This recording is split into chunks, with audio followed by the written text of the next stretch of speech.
Halo Bapak Ibu, saudara-saudari sekalian, lovers and haters. Salam cerdas Indonesiaku. Jumpa lagi kita pada kesempatan kali ini.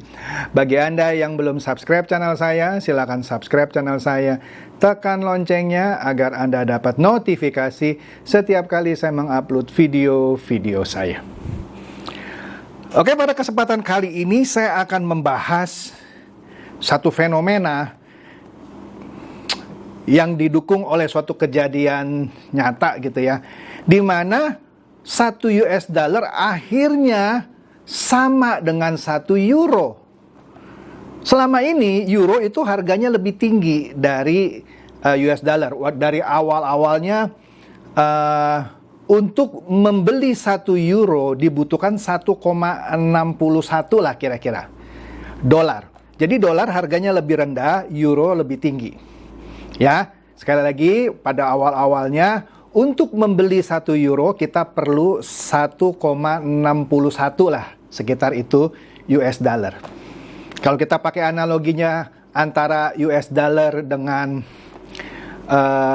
rupiah gitu ya. Sekarang kan untuk membeli 1 US dollar dibutuhkan sekitar 15.000 rupiah gitu kan. Dulu sekali, mungkin 10 tahun yang lalu lebih kali ya.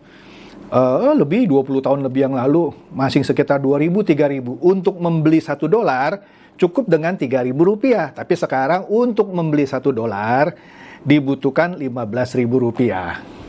Oke. Nah, ini kalau kita kembali lagi tadi euro terhadap US dollar, dulu untuk membeli si euro yang harganya mahal, kalau kita analogikan tadi antara rupiah dengan US dollar, 1 euro itu harus dibeli dengan 1,63 US dollar. Sekarang 1 euro harganya sama dengan 1 US dollar. Jadi dengan harga 1 US dollar saja kita sudah bisa beli 1 euro. Walaupun sekarang turun naik sedikit lah, ya. Nah, kita lihat di sini berita dari Washington Post.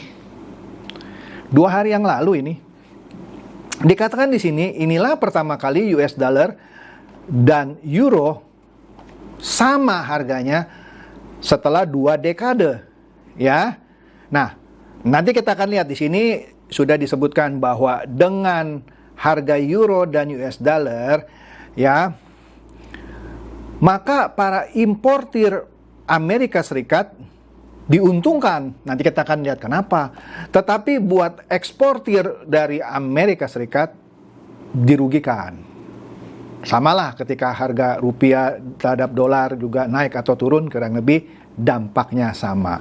Nah, di bawah caption kecil di bawah dikatakan euro melemah secara steady gitu. Jadi melemah sejak awal tahun sebenarnya. Ya, jadi euro mulai sejak awal tahun 2022 melemah. Akhirnya di pertengahan Juli ini sudah sama harganya. Ya. Oke. Nah, di sini selama 2 dekade euro selalu lebih tinggi harganya daripada US dollar. Tadi kan saya katakan di awal-awal tuh dibutuhkan 1,61. Ya 1,6 lah kita bilang biar gampangnya ya. 1,6 lah biar gampangnya untuk beli 1 euro, ya. Tapi di awal tahun itu cukup dengan 1 dolar 13 sen gitu, ya. Artinya euronya melemah gitu ya. Tapi selama 2 dekade selalu yang namanya euro selalu lebih tinggi daripada US dollar. Ya, kenapa itu bisa terjadi? Ya, karena Eropa ya resesinya terus bertambah resesinya ya. Ketakutan akan resesinya itu bertambah-tambah ya. Dan juga dampak dari perang antara Rusia dan Ukraina. Ya. Oleh karena itu harga euro dan US dollar menjadi turun atau jadi match sama dengan US dollar, ya, itu karena ya hal-hal tadi, ya. Ya, tadi ada perang dan segala macam, ya. Nah, sehingga dengan demikian bank-bank sentral di Eropa dan para pengambil kebijaksanaan di sekitar zona euro ya pasti akan mendapatkan tekanan untuk mengatasi depresiasi mata uang euro ini yang bisa merugikan mereka. Nah, di sini dikatakan dua mata uang ini yaitu euro dan US dollar mencapai harga yang sama itu pada Rabu lalu. Iya kan 2 hari yang lalu gitu ya. Menurut Bloomberg, setelah euro itu kehilangan harga karena data-data inflasi Amerika. Ya. Nah, di sini dikatakan mulai dari awal tahun harga euro sudah sedemikian turunnya, sudah semakin murahnya lah gitu ya. Cuma $1.13 ya. Berbeda dengan di tahun 2008 pada saat euro sedang tinggi-tingginya yaitu 1,6 yang sudah saya sebutkan tadi ya. Nah, ini menarik ya. Nah,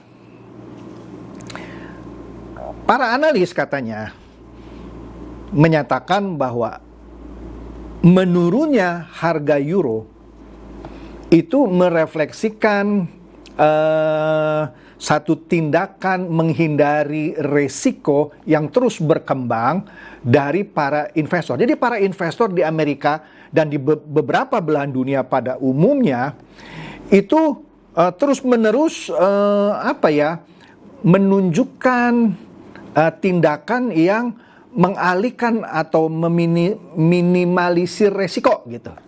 Ya. Nah, karena terus para investor ini terus-menerus mengambil tindakan menghindari atau meminimalisir resiko, mereka ya mengalihkan investasinya misalnya dari kripto ke US dollar, dari investasi di euro ke US dollar yang dianggapnya sebagai aset yang aman, safe haven asset.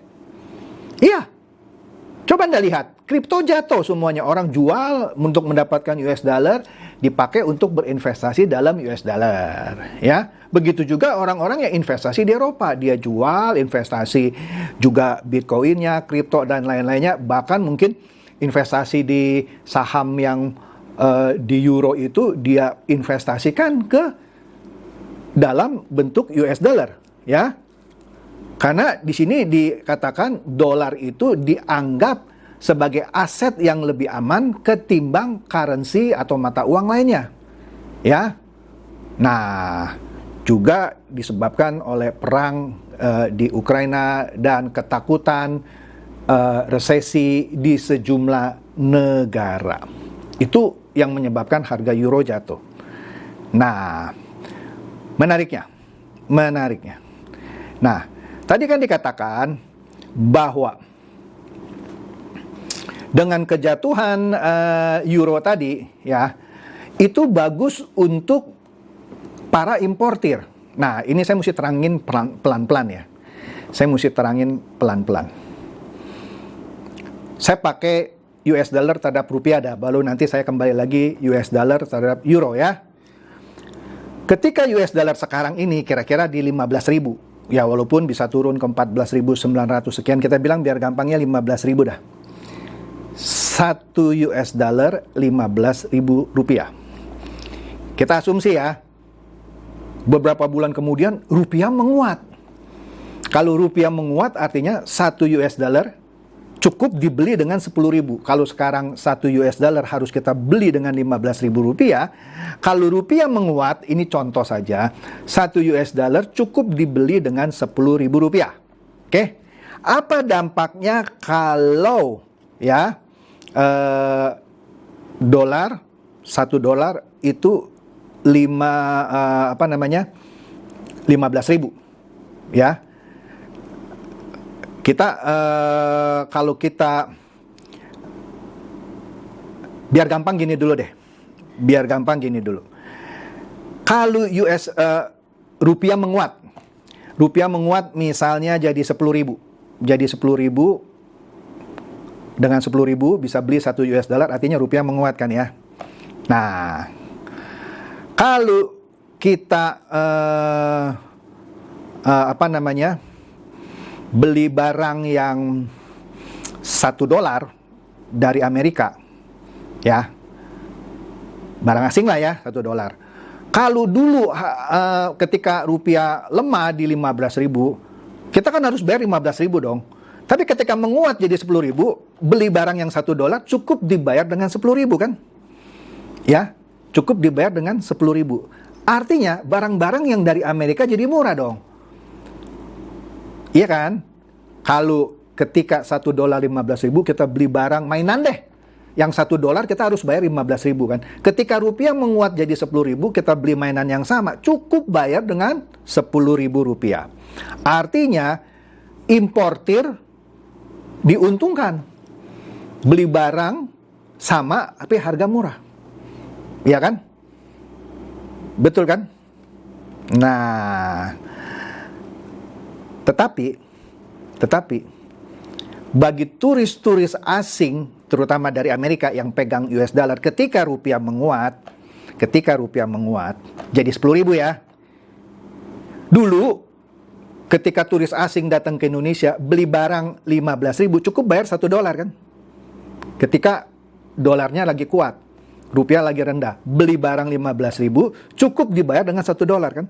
Tapi ketika rupiah menguat, barang yang 15.000 harus dibayar dengan 1,5 dolar kan? Jadi barang di Indonesia jadi mahal di mata turis-turis Amerika Serikat atau turis-turis yang memegang dolar Amerika Serikat. Betul ya?